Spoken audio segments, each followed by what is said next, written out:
Okay, cool. This is rolling, and this is now rolling.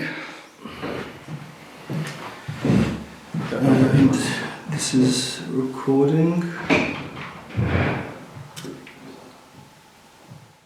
What's going on, guys? Welcome back to episode 5 of the Rizq Podcast. Today, I'm really humbled to be sat here with someone like truly that inspires me a lot.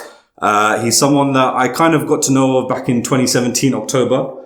So it's been about 2 years since I've been following your journey.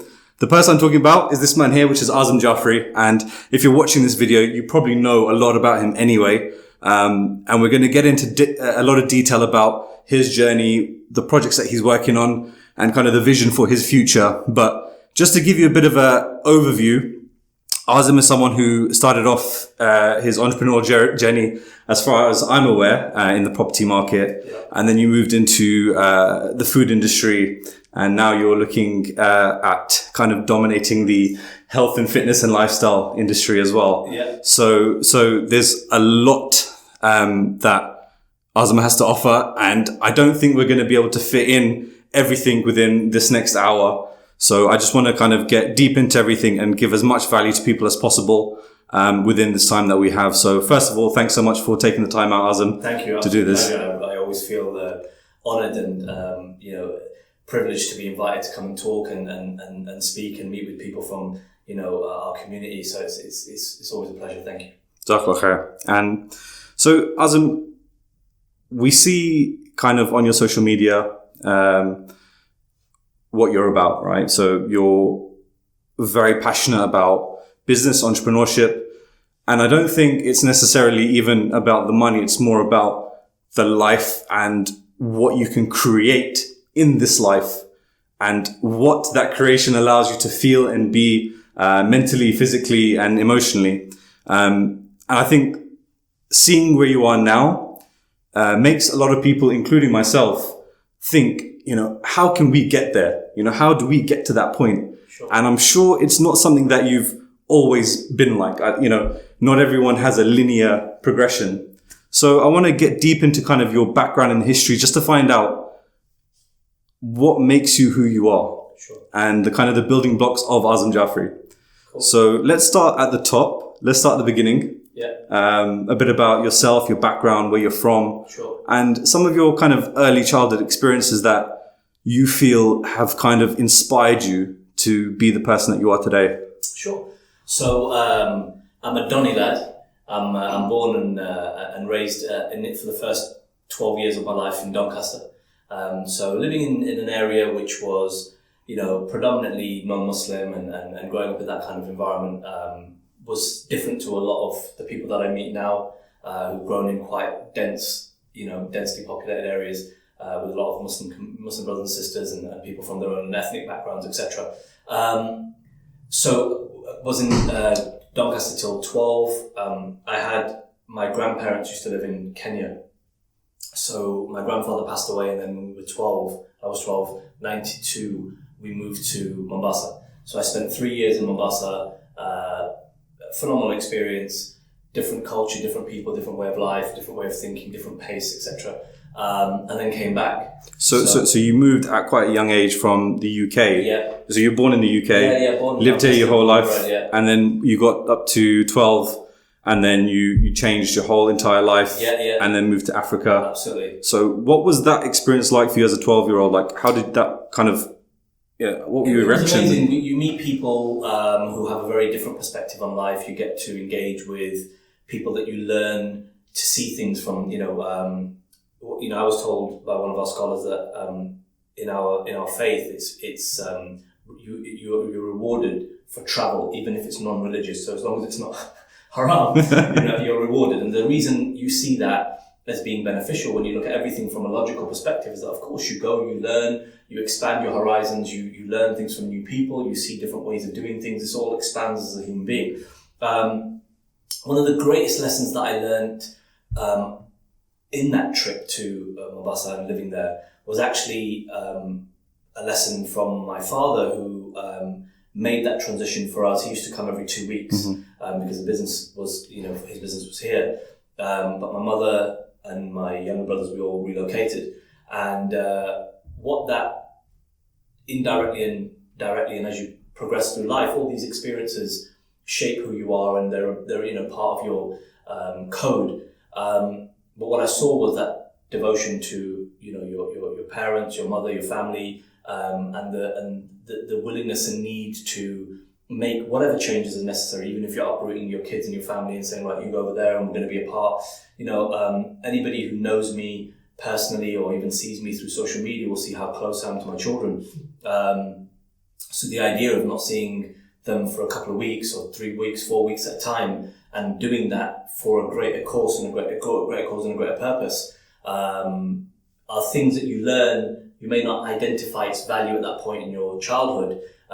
Aside from that phenomenal time, some of my best friends we made there. What a country, what an amazing place, what culture, brilliant. So post that, came back to the UK, went to school. I didn't actually do university, but I hopped around a few unis and met a few different people and people who are still friends now. And then, just to kind of interrupt you there. So you touched upon university. So you applied and you got into universities. Yeah, I got into university. I didn't want to go. I told my parents it wasn't for me. I said, I'm entrepreneurial. At that time, it wasn't something that. And this is like kind of in the 90s, late 90s. This is late 90s, yeah. So this is kind exactly 99. Right. Okay. So at that point, my parents, even though my dad's, in the trade, he's in business. I think the culture and the information available to people around at that time was driving people to be a doctor, be a lawyer, educate yourself, you must go to university, etc. People weren't really aware of what was just imminently about to happen, where there was going to be this drastic change in how the world works and technology and so on and so forth. So it was after about a year of me basically convincing my parents that, look, I'm not an academic, I never have been, it's not my passion. Let me pursue what I need to do, and I'll prove that if I'm allowed to pursue my passion, that I will give it 110%.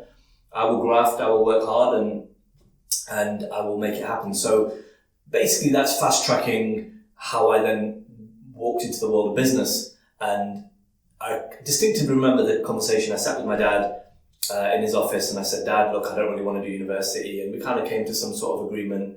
I kind of blagged it a little bit that I'd do part-time uni, part-time business. What course was it that you were doing? I can't remember. Something probably business related or something like that. But the long and short of it is, I then bought my first property, which happened to be like 2 streets down the road from where my dad's office was. And it started from there.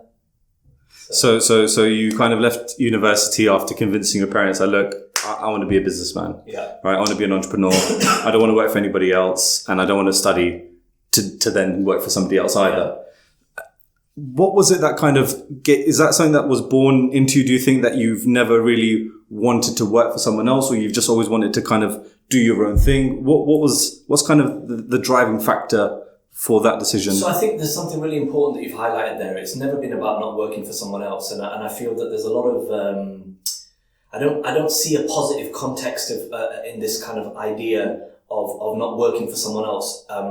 Business, whatever type of work you do, anything you do, is all about collaboration with other people, working with other people in one capacity or the other. Mm-hmm. So not having this ability to be able to take orders or cooperate with someone or listen to someone or fit in somewhere where it's necessary or play part of a team, this need to be, independent.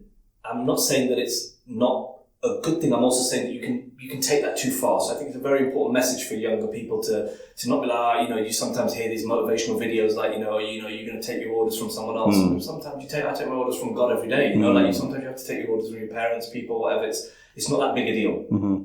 You may sometimes compromise your potential, your ability, and what you're good at and your journey by having this preset mindset that no, I can't work for anybody else. It was never about that. I just was naturally entrepreneurial. Okay. My grandmother would tell stories of how they used to give all the kids money and the kids would go and buy sweets, right? And I knew the kids wouldn't eat all their sweets. So I'd have their leftovers. And I'd save the notes and then I'd get bigger notes, right? So I'd say, I've got this one, I want this one. And she'd just say that he was always like that. He used to love money, used to love saving, used to do all these things. So the reality is that it wasn't driven by anything other than my own desires, right? So what did I want? What did I feel most excited about? So it wasn't in any way, shape or form, like I said, about the capacity of not working for someone else. It was doing things that I felt passionate about. Okay. So if I felt passionate about being a software engineer or being a pilot or being whatever, then I would have pursued that, right? I just felt passionate about trade, right? And it wasn't driven by anything. It wasn't driven by the context of making money and, I want to be richer than this person, that person. And the reason why I emphasize this again is because a lot of, especially younger people watching this, if you go and see the number 2s, 3s, 4s in some of the big companies that are out there, bro, these guys make most entrepreneurs look broke. And I'm talking big entrepreneurs, because these guys are killing it, right? These guys are making mad money, right? So you don't always have to be that number one. It's very important for us to identify what drives us, where we feel we can add value, what we think suits us, and what our own personal lifestyle goals are, right? I have a friend of mine, he technically retired probably at the age of 28, right? I remember pushing him all the time saying, buy some property, invest in property.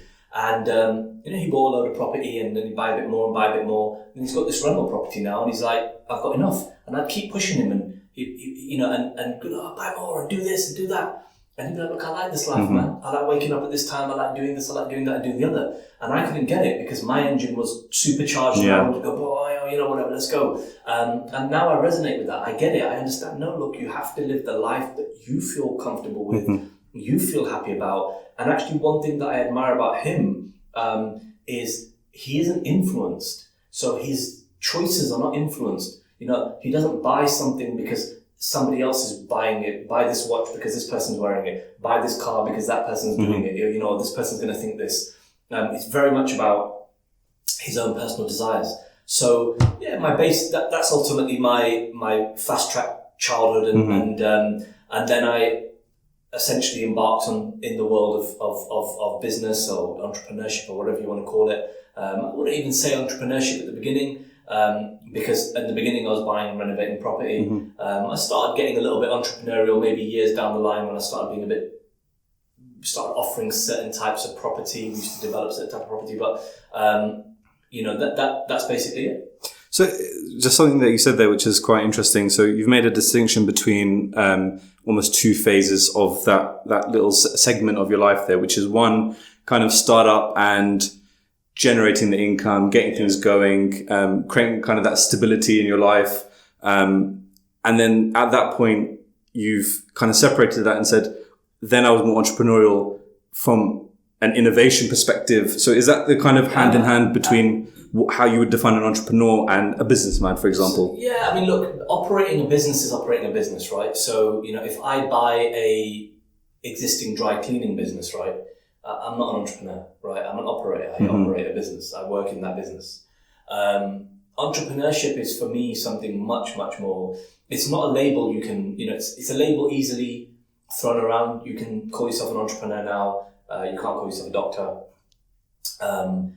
But I feel that entrepreneurship is much deeper, and I could go on about this for a long, long time. I'm talking about this in my opinion, this is my own experience. When I started out in business in the beginning, I was driven by this idea that I like the idea of doing things to make money, right? I don't like the idea of studying to qualify for anything that I don't want to be, and then going and fixing engines or doing whatever it is that my qualification leads me to do. I like the idea of hustling. I like the idea of buying and selling and doing that sort of stuff, right? So that was the initial drive. It was only later that when I started to think about, I'm going to start buying these types of sites and then I'm going to convert them and create higher quality, better value first time buyer homes. So then I thought, okay, then I'm being a little bit more entrepreneurial there by adding value, by the purpose or the intent is to improve people's lifestyles, add value. And then from that point forward, then I think it did become very much about that. Identifying needs, identifying what people want, ways you can improve people's lives, ways that you can utilize technology and move with the trends, ultimately to serve people. Entrepreneurship is serving people for me, right? I believe my entire purpose is to serve people, and entrepreneurship is one of those ways in which I can do that. And so this, for me, when I see somebody claiming to be, or I meet someone claiming to be an entrepreneur, I really want to understand what it is they're doing to help people. That could be in different capacities, and it could be like the business they operate is helping people, or they've added some value, or they created some unique thing, or through that vehicle, the cash they have, the exposure they have, the network they have, they're using that to benefit other people and help people's lives, help improve people's lives. So that's kind of how I view it. No, that's really cool. So, and I think moving forward, so from the property business, it kind of looked like when I was going through your kind of portfolio of companies, what's very apparent to me is you see issues and problems within what you're doing, and then that drives things forward. Newstone, for example, again, you've gone from property and now you moved into this trade as well, which is kind of, there's an overlap there. So, 100%. And then from there, Foodry, in terms of your dietary requirements. So sure. That's what I can really see about yourself, is that, if there's something that you've spotted and identified, again, kind of in the path of where you're going, in the direction of where you're going, there's a little stumbling block in the way.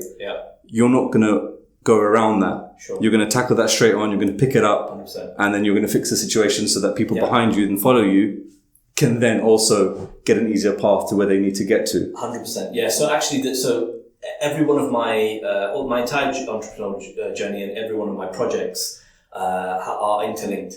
So Newstone came about from me renovating and developing brownfield buildings. And one of the stipulations on one of the projects was that we had to have a reclaimed stone alternative.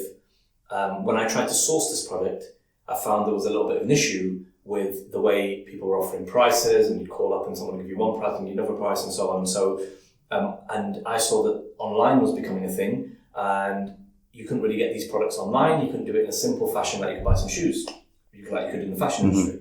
So I saw there was a clear thing there that needed to be addressed. You need to simplify the process of buying heavy building products online and delivering them direct.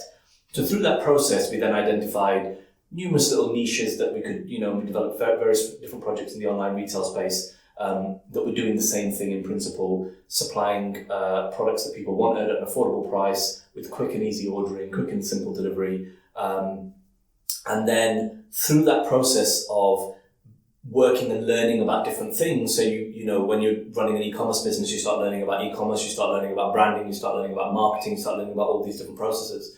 But then funny enough, through that journey, I also started to become aware of my own needs as an entrepreneur, as a human being, health, well-being, performance. So what happened is, as you get older, you're thinking, wait a minute, I could do that. I could stay up till I'm feeling it now, I'm knackered, So you then start looking at these sort of areas. And then what actually happened through that was through my own lifestyle, so I started to try and improve my own health and well-being so I could operate and perform better in business.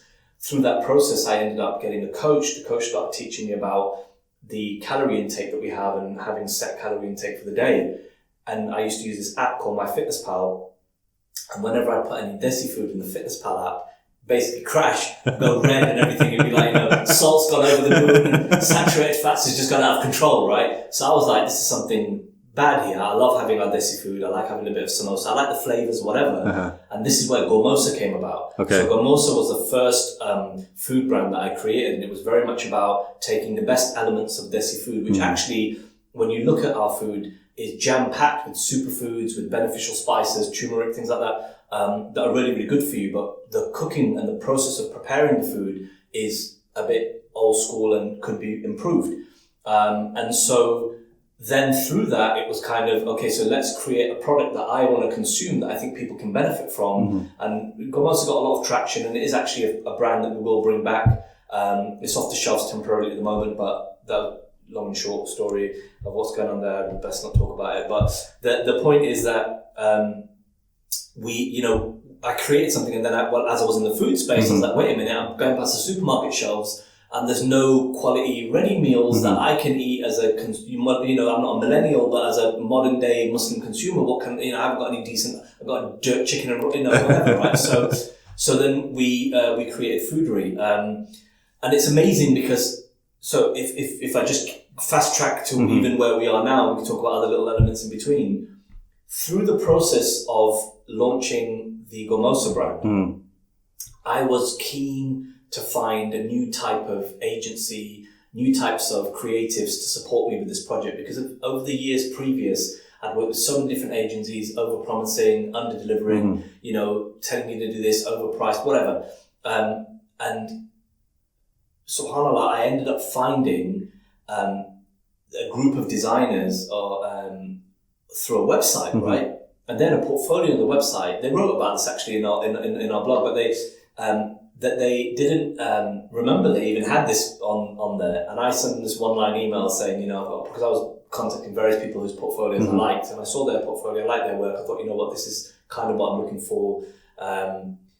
What's amazing is that business we've now developed and expanded, and it's become a whole entity in itself that came from me going and visiting these guys in Portugal, saying like, I've got this project, we start working together. I'm like, you lot are amazing. You need to work on more of my projects. And then we ended up building this team and buying our office out there and so on. And then long and short of it is I was like, wait a minute, we need to share this service with the world, right? There's other companies that could really benefit from having real entrepreneurial experience. We're not just a design agency or an e-commerce business or an app development business. We operate businesses ourselves. There's a lot of value we can give to other organizations. So now we have great clients like Nokia and other people like that. Wow. So was that the business model that you entered into? Is that something that you kind of formed it into? It formed, bro. Okay. So they were literally a very small agency of like 2 people really, that were, design focused, and me coming in and just injecting a bit of pre-graft into the whole system.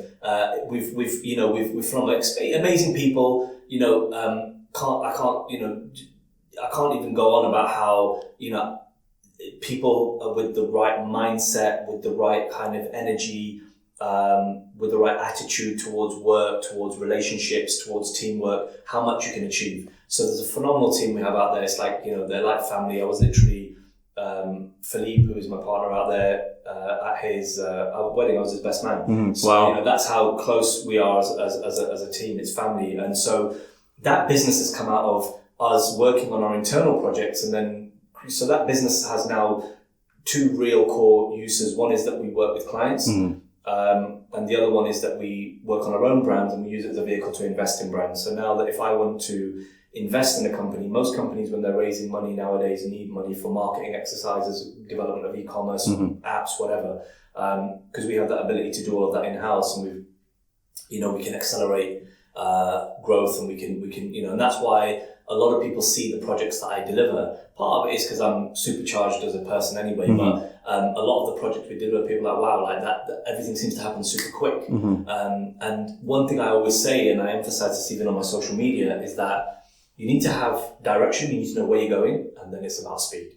So don't just run everywhere, all over the place. Find out where exactly you need to be and where you want to go. And that's not just, this looks like a good idea, let's just go do this. Be clear about what it is you want to do.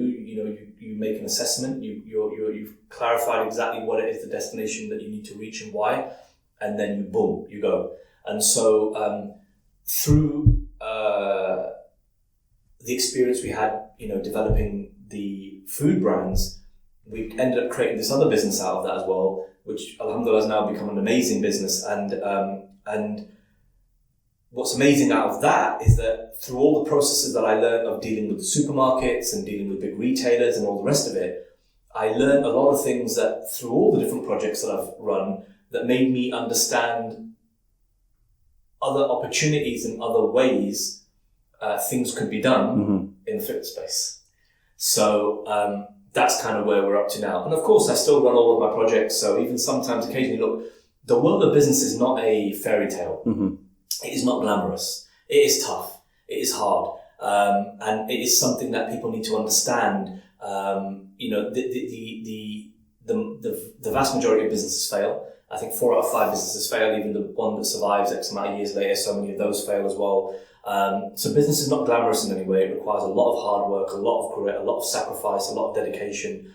And not everything goes the way you want. But even when things don't go the way you want, literally, I walked into the main area reception, and on the board it says, you win sometimes and sometimes you learn, right? You don't lose, so we learn, we improve, and that's the whole objective. I always emphasize that, it's very important for us to identify the lessons in every situation that we have, right? I always, again, make a point about, don't argue with life. Don't argue with what's in front of you. Try to cooperate with what's in front of you and understand where are you supposed to go, right? But you don't like this particular situation, that's absolutely fine. But you need to understand whether, whether you're being moved in a direction that's better for you, whether you need to face those challenges, whether you need to accept those realities, and whether you need to readjust and realign your thoughts or your ideas. And so being real and honest about yourself and about life is the first step to getting to achieving anything that you want to achieve. Absolutely. Absolutely. Before we go on to graftism and kind of where you're at the moment, I just wanted to ask, because you mentioned kind of two projects that you've worked on where you've worked with business partners. Yeah. So you've collaborated with other entrepreneurs, other founders to start businesses. I think one of the very easy thing that people tend to do is they'll hear an idea and say, hey, let's do this together. Yeah. Right. And then there's no real motion. One person is carrying the burden while the other one is probably just, waving a fan, right? Or vice versa. Yeah. That can tend to happen where there's an imbalance of work being done and also direction. What's your approach to partnerships within business? Sure. So I actually haven't had many partnerships at all really until very recent times. And what my approach was, so I always used to do everything alone. And when people ask me if you could go back and do something differently, one of the things that I would have done differently is I would have spent more time around people with experience in the areas that I needed to, I needed information about that specific area or that industry, or there were lessons I could take and learn from those individuals. I was always in my own little shell. So I always advise all this kind of hype. Again, I was mentioning this to you on the way when we walked in. All of this hype around reading these words and saying, oh, gratitude and mentor, and I need a mentor and all this nonsense. It's all great, right? But it doesn't mean anything unless you understand the core purpose of that thing. So again, if you want a mentor, like I'll give you an example. If I need a mentor, what do I need a mentor for, right? Am I trying to improve myself, enhance myself spiritually, right? So I need a certain specific person to mentor me in that area. Mm-hmm. Do I want to learn about business? But what business? Mm-hmm. Bro, you can sit me and other 10 successful entrepreneurs will all have had different industry experience, different views, different lessons to share, all of which may be absolutely useless to the person who's on his journey, who needs just this bit of information to take the next step, right? So what I then realized was I can't do everything on my own, and I can't be the best at everything, and I can't do all of these things. So my approach to partnerships is very strategic and very precise. It's very much about what value that person can bring to that equation.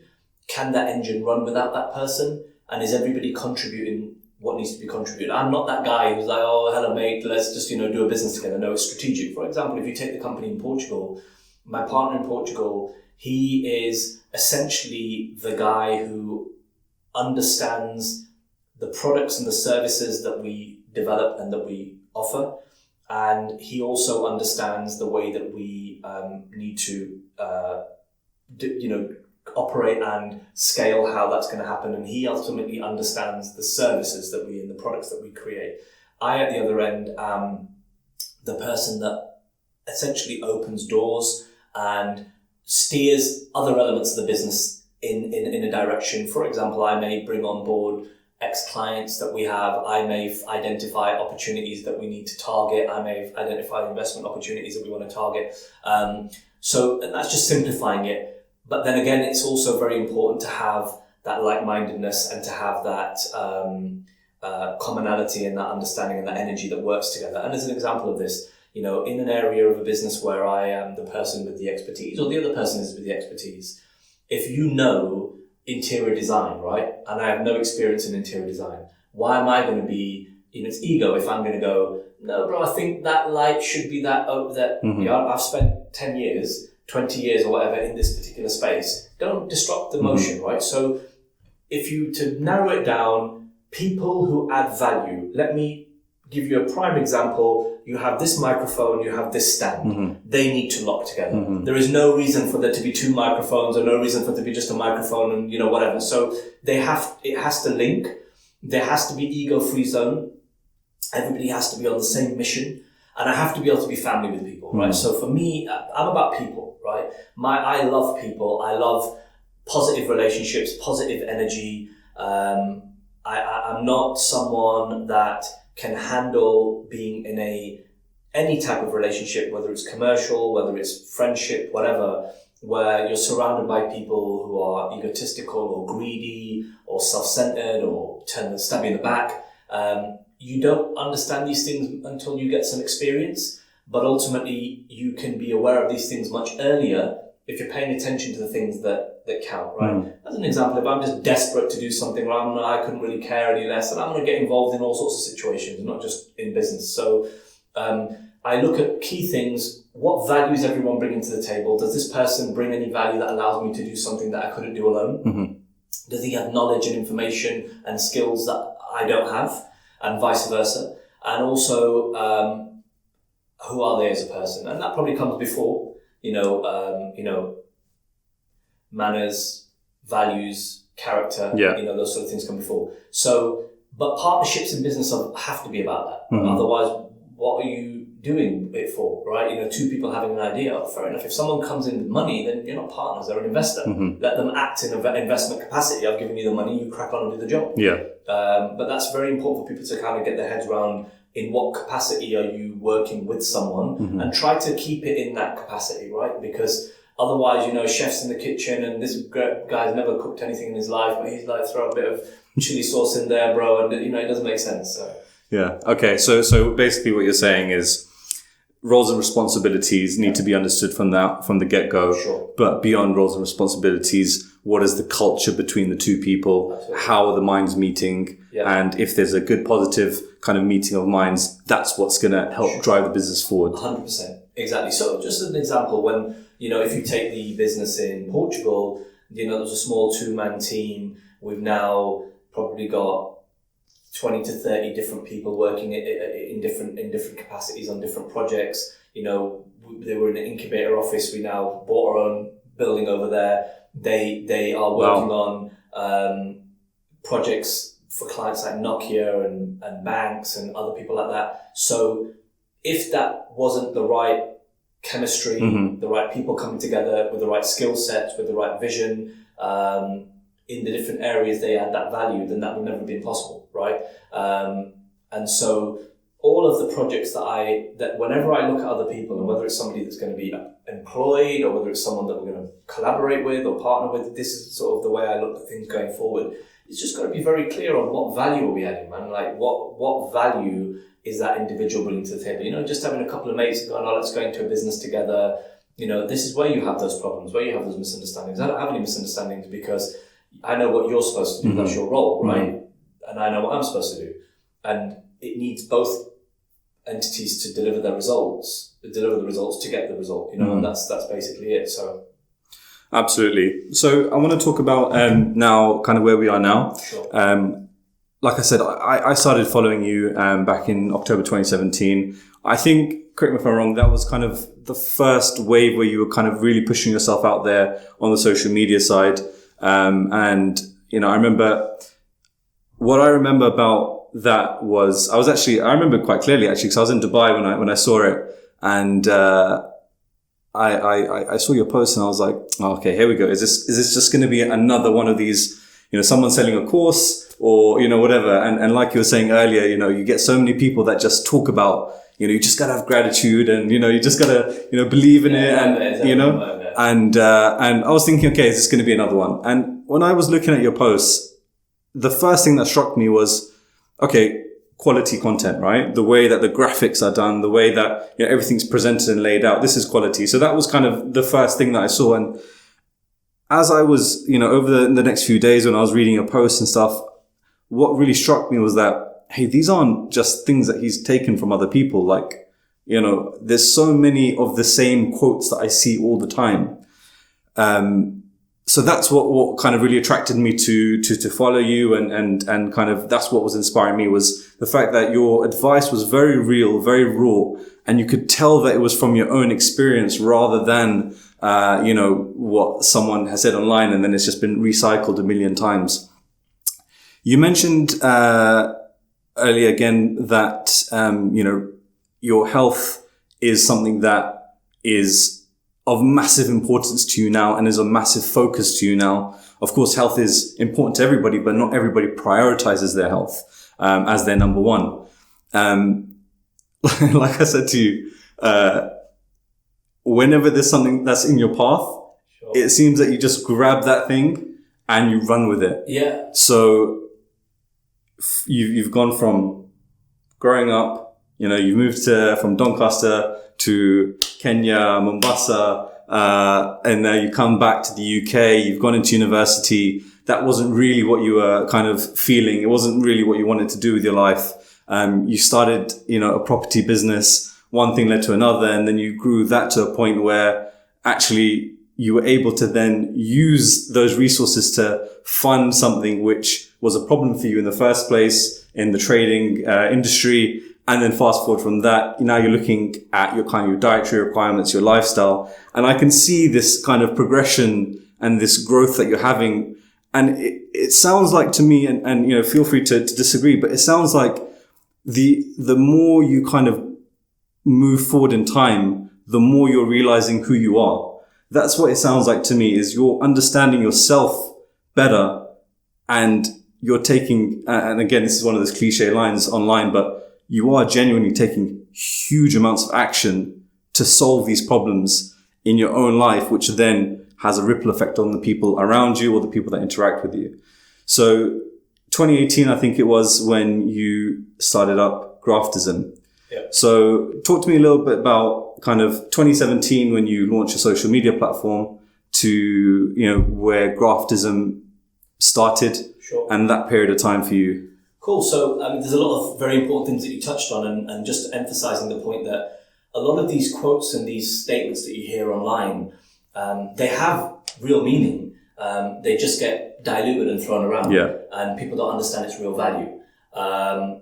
It's about taking the meanings of those quotes and those statements and trying to interpret how you implement that in your life and how you take real action on it.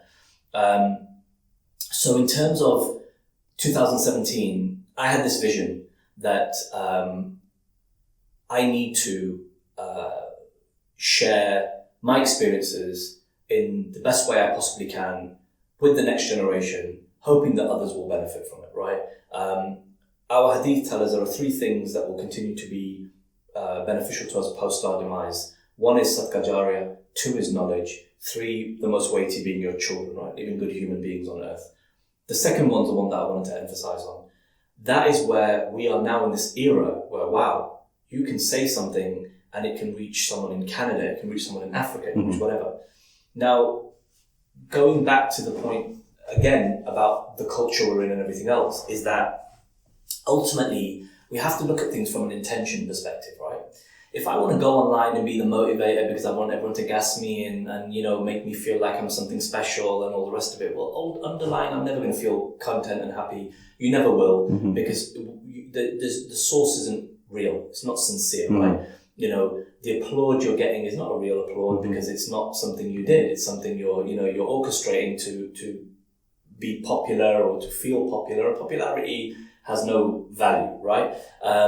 So going back to 2017, I decided I wanted to embark on valuable content creation to share positive experiences and knowledge. I felt there was a lack of role models within our community that people could resonate with, who were real, considering that, you know, I'm 40 in, I don't know, maybe 6 months or whatever. Sure. So being able to resonate with someone to say, okay, like, he doesn't feel like an Uncle G, even though I probably am Uncle. Some kid called me Uncle in gym the other day and snapped him. And then I realised, you know what, actually, bloody hell, I am his uncle, probably. So the point is that the long and short of it is we need to have people that our youngsters can resonate with, right? So I'm far from perfect, but if I can promote positive relationships with your children, if I can promote hard work,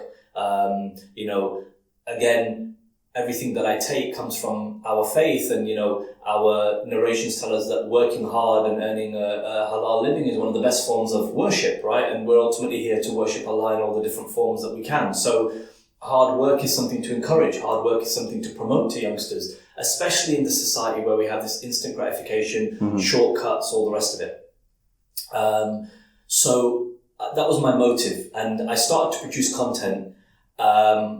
But then what I realized, and this is the kind of person I am, I'm actually very, very, I try to keep it real, right? And be real with myself. I felt that there were certain tweaks and improvements I need to make. So I don't like to be, look, we're all human, we make mistakes. I can do something now and cock up 10 minutes later and, whatever. But if you're spending as much of your time as possible being conscious about what you're doing, then I realized actually in 2017 that there were improvements I needed to make within my own life, tweaks that I needed to make, changes I needed to make. If I was going to come out publicly and try to share value, then I couldn't be optimizing myself in all the areas that mattered, right? So if I underlying knew I had health conditions, and I did, so go back to 2015, 16, 17, 2015 I got very sick. And that was just from overworking, bad diet, not sleeping enough, etc., and just running the body to its limit. I started to make changes over those couple of years, but I actually realized in 2017 that I needed to make some serious changes. Work-wise, readjusting the way I took on work. I always used to try and take everything on myself, start investing in better people, start investing in better relationships. This is where partnership type of thing came about, where I need to be smart. I don't need to be the dog just going at it 24/7. Grafting is absolutely fine, but you've got to be smart. So I decided to take a step back. I wanted to go through some improvements and self-development of my own, which is crazy, bro, because if you imagine that I'm a father, I have a teenage child, I've run businesses for 20 years, I've seen a fair few things, yet I meet youngsters who seem to know it all, and I'm at nearly 40 years of age saying, no, I need to improve myself, my mindset, I need to change my habits, I need to improve my health, I need to whatever. So what I've done is I've spent the last year or so on personal development. I mentioned to you earlier, I went for a comprehensive blood test, checked where my body was at, what improvements do I need to make, what changes to eating, what changes to sleeping, what changes to things that I need to do. I started making various other changes, digesting more positive information, thinking about ways that I can become better and better. And this is the whole point. My conquest is to find out ultimately what I can output, right? What can I give this world? Because Allah subhanahu wa ta'ala has made every one of us with some purpose, right? Our biggest mistake is we spend all our lives looking elsewhere, not understanding that He's created power and purpose within us, right? And I'm just one of those people that I believe God. I believe in God, and I believe that He has given us that value. So it is not something to be arrogant about or whatever. It's just to be grateful, man. It's like, I'm sure God did not make me for no reason. I'm sure I didn't just come off a conveyor belt and that was it. I'm sure I'm supposed to do something here. I'm sure I'm supposed to add some sort of value, whether it is just being a good father or whether it is being a good friend or whatever. So I've done a lot. And so I would say that I'm probably back to 22 right now. Alhamdulillah. I'm probably doing all right health-wise, and mentally I'm in the right place.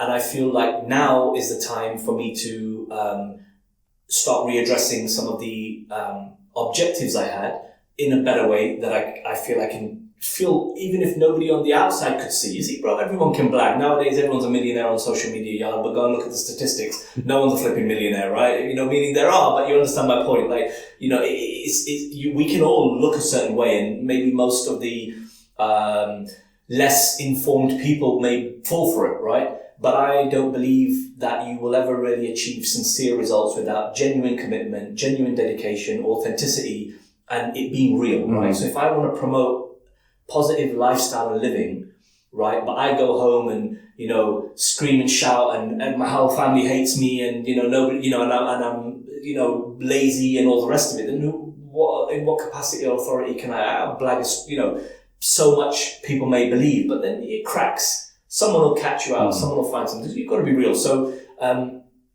fast tracking to where we are now, I've spent a lot of time on improving some of the areas. Of course, we're going to keep improving. It's a constant journey. It's a constant quest to improve. And I emphasize this to everybody.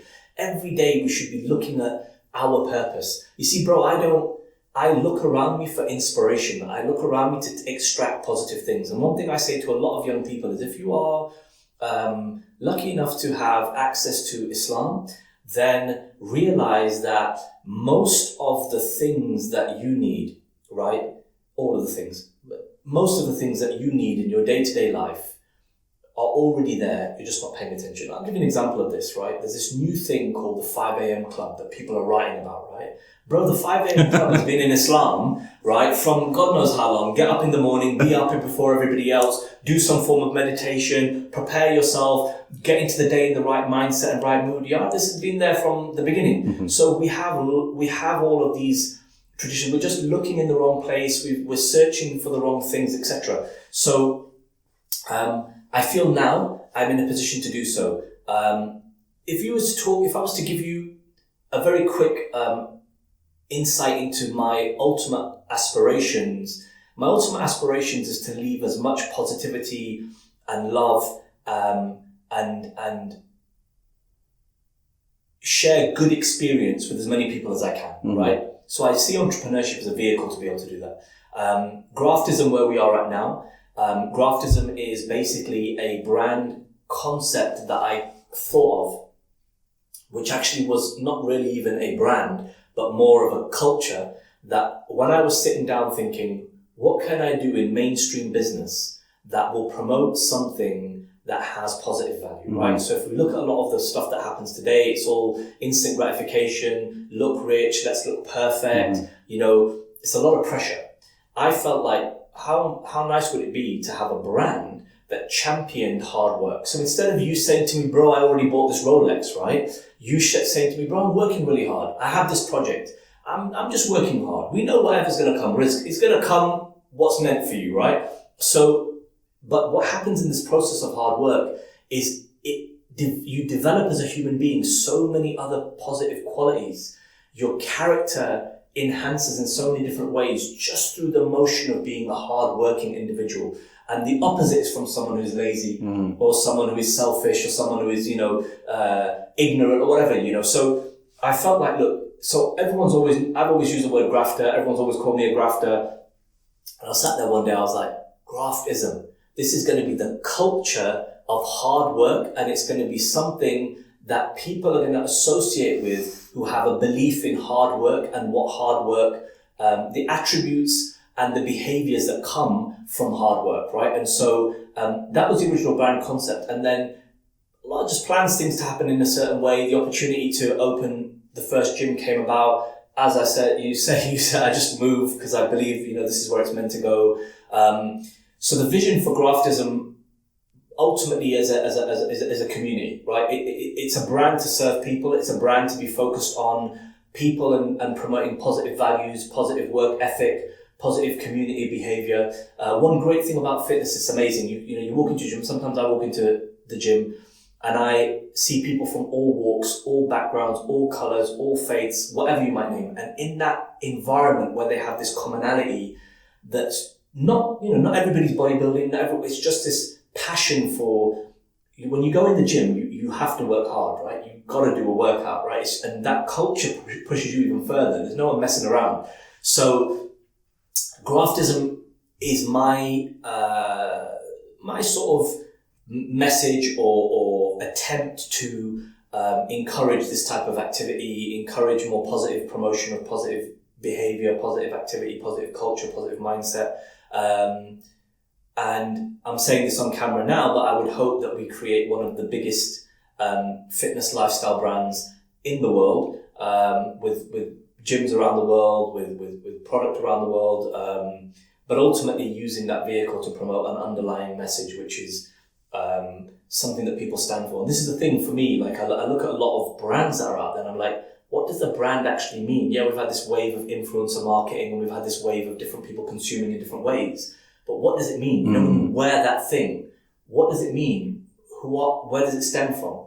What vision does it stem from? You know, and I feel like, you know, even when you wear something, it's got to, that's why most of the time I'm in unbranded clothes. I wear plain clothes, black joggers, black top, whatever. So, you know, it's, but what you're wearing, you know, it represents something. You know, you're putting a stamp on yourself to say, you know, I represent this thing. And then sometimes when you look at it, you go, what am I even representing? What does it even mean? You know? So that's where we are now. So the next phase for Graftism is we're launching the lifestyle side of the business. So we'll be launching the e-commerce site.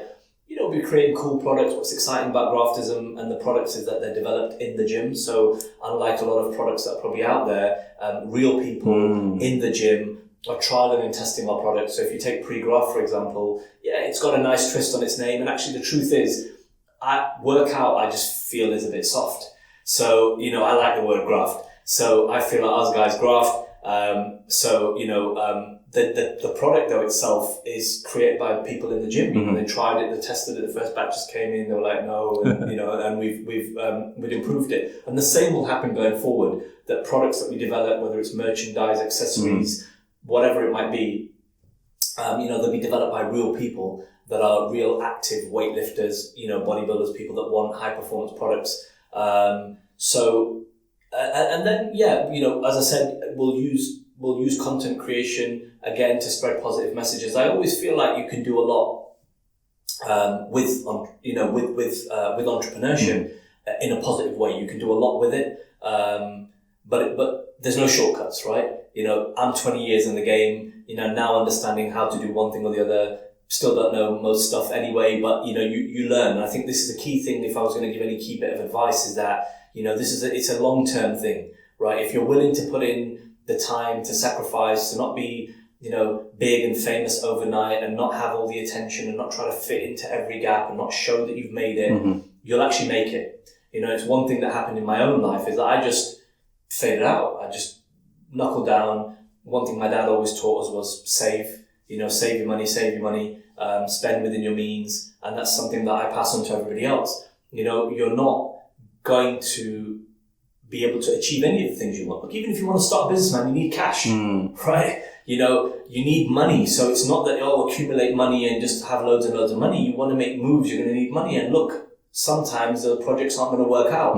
So when they fail, you know, you need to be in a position to be able to get back up on your feet and roll again. So, yeah, man, that's where we are. I'm quite excited. Overall, alhamdulillah, I'm just trying to be better, bro. I'm just trying to improve, and I want to be able to be a positive influence on the people around. You know how they say you're a product of the 5 people around you? I don't go through my social media, right? So I don't scroll through it a lot. There's a handful of different people I may see what they're up to because I'm quite inspired by their journey. I'm quite inspired by their projects. But I don't spend time doing this because one is it's pollution in most cases. I don't need to be, and this is what I say again to a lot of young people, look, you know, you don't realize what you're digesting. If you're sitting there looking at some guy making a fool out of himself and then someone else is just, God knows, acting like a model today and then the other whatever, like the reality is what are you digesting? What are you seeing? You know, and I emphasize this even when I'm at home. I say to my wife and children, I say, we need to create a positive environment all the time. We need to think positively. We need to say positive things because this is, like you said, has that ripple effect. We have to be very careful about what we say and how we say it and how we deal with one another. And these are things that we don't take seriously because it all has a knock-on effect. You know, the things you talk about, you and I have a conversation now.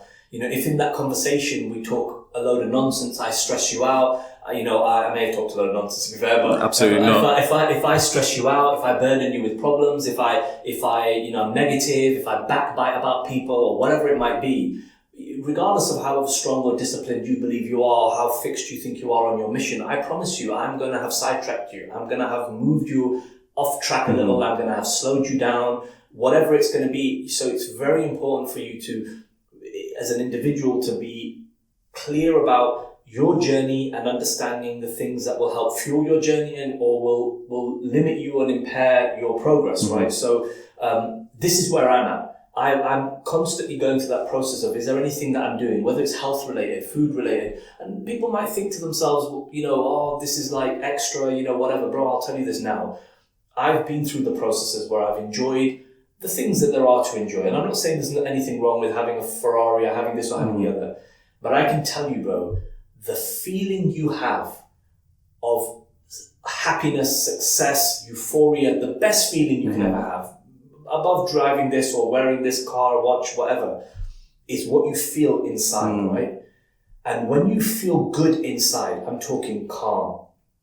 You don't have brain fog. You don't have stomachache. You're not lethargic. You're not feeling moody or we're going to have ups and downs as human beings. We can improve how often we have those ups and downs and how down we go and how up we go and all the rest of it. But ultimately, we have to be aware of these things. We have to be aware of, ourselves, and we have to be aware of taking care of ourselves, right? And I felt that. I want to, I know the feeling of feeling good, right? So I'm working towards that. And that's on a multitude of levels. Physically feeling good. It's amazing. I never knew your gut is your second brain. People never even know these things, like your gut is your second brain. So ultimately you eat this, fried chicken and burgers and donuts and everything every single day. It affects you, so it's got to be impacting your brain, whether you might not be able to think the best thoughts, you might not be productive, you might have had an amazing idea. So, going back to your point, if I was just to answer this question, bro, I believe that I have a purpose. Not because I'm special, but I believe we're all special, because I believe, alhamdulillah, Allah created us, right? We're here, we have a life, we have a purpose, but that's the key thing, identifying that purpose. And when you identify that purpose, bro, you charge through life. And you really are careful, bro, about what's going to stop you from achieving your purpose. Because we have a limited time here. The only thing we're guaranteed is death. So I'm just working constantly on saying, right, I hope anybody you meet that knows me or has met me will say, Azam's a positive guy. The reason why I'm positive is because I don't want to inflict anything negative upon you or take anything negative from you myself. So even if there is some negativity, my positivity and my mindset deflects it. I don't want it in. Yeah. I can't take it in because I've got to do what I've got to do. The time is short. I don't want to reach the end having looked back and thought, no one created those obstacles for me. I created those obstacles for me. I opted to be in that situation. I opted to maintain those relationships and have those friends. I opted to get out of bed or not get into bed or get, whatever, right? So these are things that I think are very, very important. And just as a quick final note, because I don't know how much time we've got left, but ultimately, if you were to ask me as an individual, because we come from a world and we're in a society and even in our culture as well, materialism and wealth and money and success and all these things are the driving force of you acknowledging someone's achievements, right? And we judge people in different ways according to, I love it when someone's like, people ask you what you do so they can understand exactly what level of respect to give you. It was on someone's quote the other day. I truly hope that I'm able to share with younger people coming up behind me that your status and your true success is something that is internal, right? It's in your head, it's in your heart, it's within you. And searching for it outside and searching for validation outside, you'll just go through this endless lost path, journey, jungle, wilderness, whatever you want to call it. So you have to search within yourself and you have to find that within yourself. And so for me, where I'm at in my life is all these things that are going on, they mean nothing in real context, right? You can have 100 million, 1 billion. If you sat at a table by yourself with no loved ones, unhappy, unhealthy, right? It means nothing, right? So the key objective for me and the key objective that I have that I want to promote is work hard, no problem. Make money, no problem. Know everything's place and make sure everything is in priority. I'll tell you a very quick story that I tell most people, especially youngsters when I go give a talk. In our era, we were raised, like everyone's raised, more so even now than ever, that, buying a supercar and having a Ferrari is going to be amazing and it's going to be the ultimate achievement as a guy. And we never had the internet, so we had posters on our walls of cars and whatnot. I remember buying my first Ferrari, went to a dealership in Southampton. We bought the car. I remember looking at it thinking, it looks nice. Drove the car out of the showroom. And I was like expecting something to happen. And what I was expecting to happen was a feeling. I was expecting to have some sort of magical feeling. And I'm not saying there's anything wrong with cars, and I'm not saying I'm not a car enthusiast, but I'm not saying I'm not a car fan or anything. Cars are okay, whatever, but I'm just trying to emphasize a point as opposed to zoning in on cars are not nice or good or bad or whatever. Buy a car, no problem. But it's understanding why. The intention of the why, right? The why is very important. So, drove the car to London and then drove the car home, and then I couldn't sleep. So I got out of bed, went down to the garage, opened up the garage, and I started talking to the car. And I'm like, do something. And the reason why I was saying that was I was trying to understand why I wasn't feeling this feeling of euphoria. Yes, the car was nice and it made noise, but I had my expectations had been built so high that it wasn't what I was expecting. I wasn't anticipating for me to just have this feeling. If anything, I felt a bit stressed. I spent all this money on a car, and then, being the kind of person I am, so the long and short of it is, I realized that we have our priorities mixed up. And the reason we have our priorities mixed up is because we allow other people to influence and even dictate our life and our story. And the biggest problem is that our life and our story is individual, right? The greatest thing for me about believing in Allah subhanahu wa ta'ala is the fact that He must have created me with a very, very specific mission, right? And that's my motivating force. Whether that mission encompasses a multitude of things, whether it is try and be the best father you can be, try and be a good, member of the community, work hard, give to people, help people. I just believe, man, that we all have this purpose. And this is why when I see a lot of young people and this device and this social media, when used in the wrong way, is literally just pulling people further and further away. There's all this anxiety and mental health issues that are coming around, becoming more and more prevalent, and problems that we're seeing. People are just running away from what they are. Bro, I tell people, practice some rituals. Even if you have to talk to yourself in the mirror, talk to yourself in the mirror. This isn't about arrogance or ego or pride. This is about you trying to ensure that you protect yourself from the pollution around you, and that you are clear about your mission. Because the problem we have as individuals, and this is the thing that we need to ask ourselves, and I put this on my social media, so even just going into the point of social media, you'll notice that I haven't posted much of myself. It's just been kind of putting stuff on that was, that's written. Mm-hmm. If I read something, I'll share it or whatever. So, but the long and short of it is, I posted that if you analyze your life, be fair and analyze your life. Do you respect yourself? And if you don't respect yourself, then what action needs to be taken?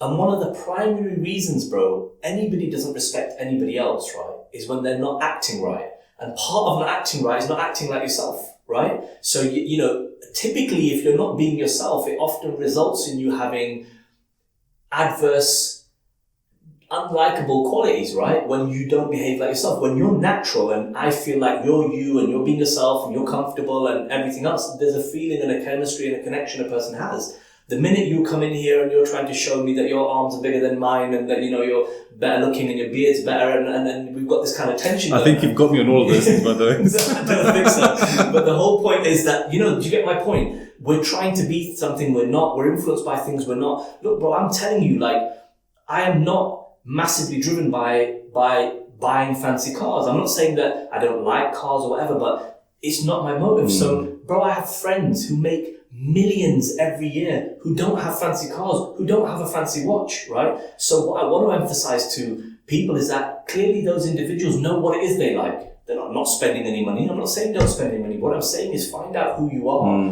Be you. Give your version of your real self to the world, and that's how you will achieve. I know that God made me entrepreneurially. It's just the way I am. Even when I speak to a lot of young people, I say, you're not all going to be entrepreneurs. It's not for everyone.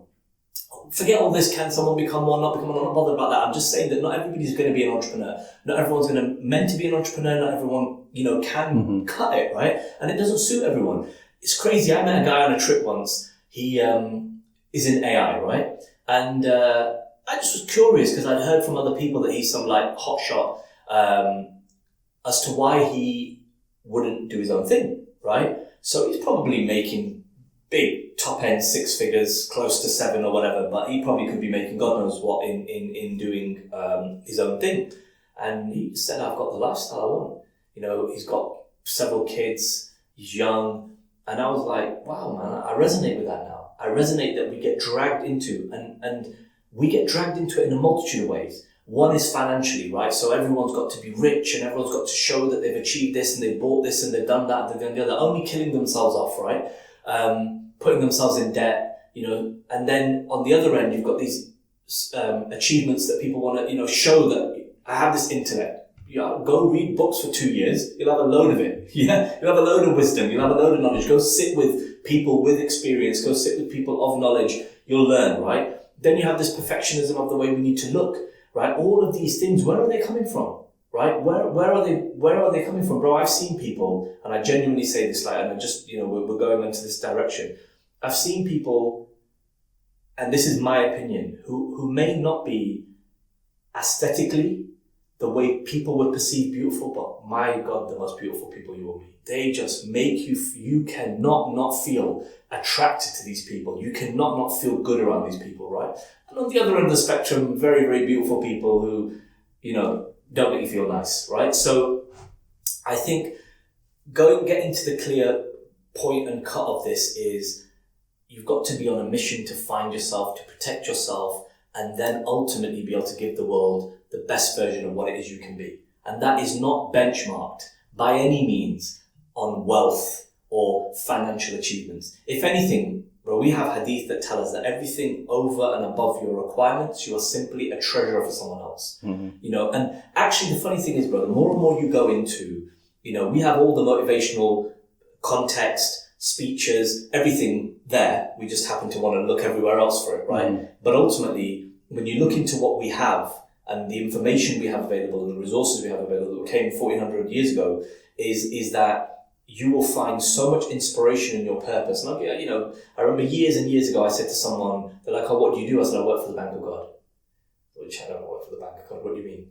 And I said, well, you know, I'm an entrepreneur and, you know, alhamdulillah, I'm able to earn more than my needs. So I have this responsibility where I have to find projects and opportunities and ways to redistribute, whether it's the resources, the cash, or the expertise, or whatever it might be. So I work for the Bank of God and Corporation of God, and some of it's finance and some of it's whatever. So I think this is the thing for us. We need to identify how much purpose we have. And the fact is that there is no way my heart can believe that we can be created with, we'll obviously be created with different capacities, different whatever. But when you maximize your own capacity, that's when you've achieved ultimate success. And you will never, you know, till the day we die, we'll always be improving, we'll never reach perfection, we'll always be trying.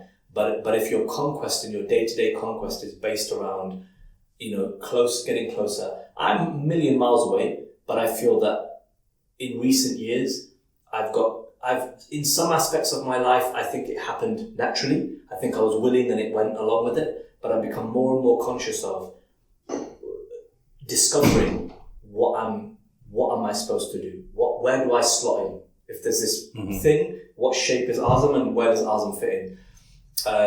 And that is what is making me feel motivated, driven, full of energy, you know, and it's giving me that direction. And then every time I see some direction, like you said, I charge it. MashaAllah. Azam, I really wish that we could spend even more time talking, but I think we should end it here at that note. And I definitely think that there's so much more to come. So yeah, inshallah, I hope to see you on other platforms, other podcasts, because you just got so much value to share, mashallah. And like I said at the beginning of this, I'm truly humbled. And again, that's not something that I'm just throwing away as a line. Genuinely very humbled, someone that I followed for a couple of years. And your mannerisms, the kind of respect that you show to other people. Everyone who I know who knows you as well has nothing but great things to say. So guys, make sure that you go over, you follow Azam's Instagram, follow him on social media, support the work that he's doing at Graftism. Just on that note, you want to build it into this global business. Is that being done through a franchise model? How are you doing that? Is there any people that, if they see this, they can get in touch with you about that? Absolutely. So the part of the expansion will be through franchising. So we will potentially open up some of the sites of our own, but we would like to have to give people the opportunity to invest. This is the other element of value adding, is that creating a business model that works. So when you take, others can replicate that. So it's basically giving people the opportunity to invest in something valuable, future-proofed. We've created quite a cool business model. We've enhanced the way typical bodybuilding style gyms work and run. It'd be great opportunities for a lot of people out there who are interested in fitness, who are interested in operating their own business, being part of a growing brand. So if anybody is looking to invest in a new area, then absolutely sure, I'd be happy to have a conversation. Awesome.